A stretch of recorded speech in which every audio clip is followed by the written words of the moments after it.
नमस्कार, मी लतिका। आज मी तुम्हाला दाखवणार आहे एकदम झटपट असं सँडविच। त्यासाठी साहित्य बघा मी काय काय घेतलेलं आहे।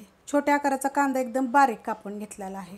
पनीर घेतलेलं आहे। सगळं साहित्य थोडंसं जास्त कमी असं घेतलेलं आहे। पनीर घेतलेलं आहे, त्याचे पण असे छोटे छोटे तुकडे करून घेतलेले आहेत। अर्धा बटाटा शिजवलेला मी खिसून घेतलेला आहे। एक शिमला मिरची अशी एकदम बारीक तुकडे करून घेतलेले आहेत। एक छोट्या आकाराचा टोमॅटो पण बारीक तुकडे करून घेतलेला आहे। एक गाजर घेतलेला आहे, त्याची पण साल काढून असं बारीक खिसून घेतलेलं आहे। पत्ता कोबी घेतलेला आहे, बारीक एकदम कापून थोडासा। फ्रेश मका घेतलेली आहे, पण त्याला थोडीशी मी मीठ टाकून उकळून घेतलेली आहे। हलकंसं शिजवले, जास्त असं शिजवलं नाही। नाही शिजवलं तरी चालतं, पण थोडंसं टचटच लागतं ना, त्यासाठी मग शिजवून घ्यायचं। थोडीशी कोथिंबीर घेतलेली आहे। आता ह्याच्यामध्ये ना तुम्ही काकडी पण कापून टाकू शकता, एकदम बारीक खिसून जरी टाकली तरी चालेल, आणि कापून जरी टाकली तर छोटे छोटे तुकडे करून जरी टाकले तरी चालेल। आता हे साहित्य सगळं काय करायचं, आपल्याला एका वाडग्यामध्ये काढून घ्यायचं आहे। सगळं साहित्य बघा मी वाडग्यामध्ये काढून घेतलेलं आहे। ह्याच्यामध्ये आपण साहित्य टाकून घेऊया। चिली फ्लेक्स घेतलेले छोटा 1 चमचा। ह्याच्या जागी तुम्ही हिरवी मिरची पण कापून टाकू शकता। आता हिरवी मिरची, पुदिन्याची चटणी ती पण टाकू शकता। अशा सगळ्या रेसिपी मी अपलोड केलेल्या आहेत। 10 ते 12 मिरी मी असे कुटून घेतलेले आहेत बघा, बारीक एकदम। शक्यतो बारीकच घ्यायचे, खाताना मग ते दाताखाली येतात। छोटा अर्धा चमचा चाट मसाला, ह्याची पण रेसिपी मी अपलोड केलेली आहे। साहित्य प्रमाणे टाका। ह्याच्यामध्ये चवीप्रमाणे टाकायचं मीठ। ह्याच्यामध्ये एक मोठ्या आकाराचा चमचा टोमॅटो सॉस घेतलेला आहे।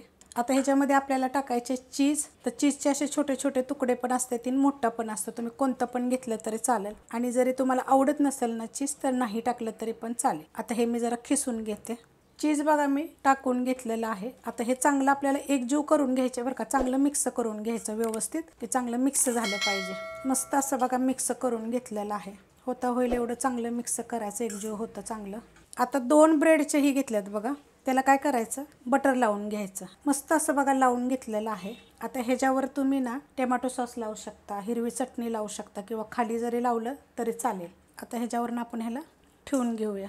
असं चमच्यानं असं दाबून दाबून बसून घ्यायचं व्यवस्थित। काय होतं माहिती आहे का, मुलांना नाश्त्याला काय द्यायचं, टिफिनला काय द्यायचं, मुलांना काय असं चपाती भाजी पण जास्त खाऊ वाटत नाही, तर अशा प्रकार काहीतरी मग द्यायचं। आदल्या दिवशी सगळं बारीक कापून ठेवायचं एका डब्यामध्ये। मिक्स करून ठेवू नका, त्याच्यामध्ये कांदा टोमॅटो असं मिक्स करू नका, फक्त व्यवस्थित बघा मी ठेवून घेतलेलं आहे। थोडं मी जास्तच ठेवलेलं आहे बरं का। आता ह्याच्यावर बघा मी ब्रेडचं घेतलेलं आहे, त्याच्यावर मी बटर पण लावून घेतलेलं आहे। असं दाबून घ्यायचं, चांगलं ठेवून घ्यायचं। खूप रेसिपी टाकल्यात बरं का मी, मस्त मस्त सँडविच वगैरे टाकलेले, चीज टाकले, बर्गर टाकले, सगळं टाकलेलं आहे। चिकन सँडविच टाकलेलं आहे। आता आपण ह्याला भाजून घेऊया।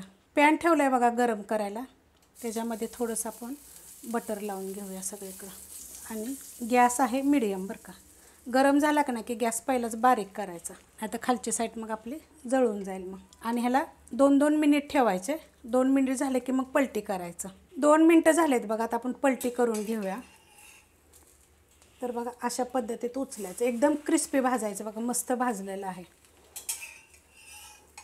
आणि आता हा स्टीलचा आहे ना, नॉनस्टिकचा जर असेल का नाही तर लगेचच हलवायचं, कारण तो लगेच गरम होतो। हा पण लगेच गरम होतो, पण हलवायचं लगेच। जर असं आपण हलवत राहिलं का नाही तर मग सगळे असे कोपरे वगैरे चांगले बसतात। आणि वरनं असं दाबायचं, मग त्याची जी ऊब आहे ना ब्रेडच्या ह्याच्यातून वरती येते, मग चांगलं भाजलं जातं। मस्त बघा 2 मिनटं झालेले आहेत, एकदम बारीक गॅसवर मी ठेवलं होतं। तर खालची साईड पण आपली चांगली भाजली गेलेली आहे। आणि मस्त असं जरा थोडंसं वेगळ्या पद्धतीत मी तुम्हाला सँडविच दाखवलेलं आहे।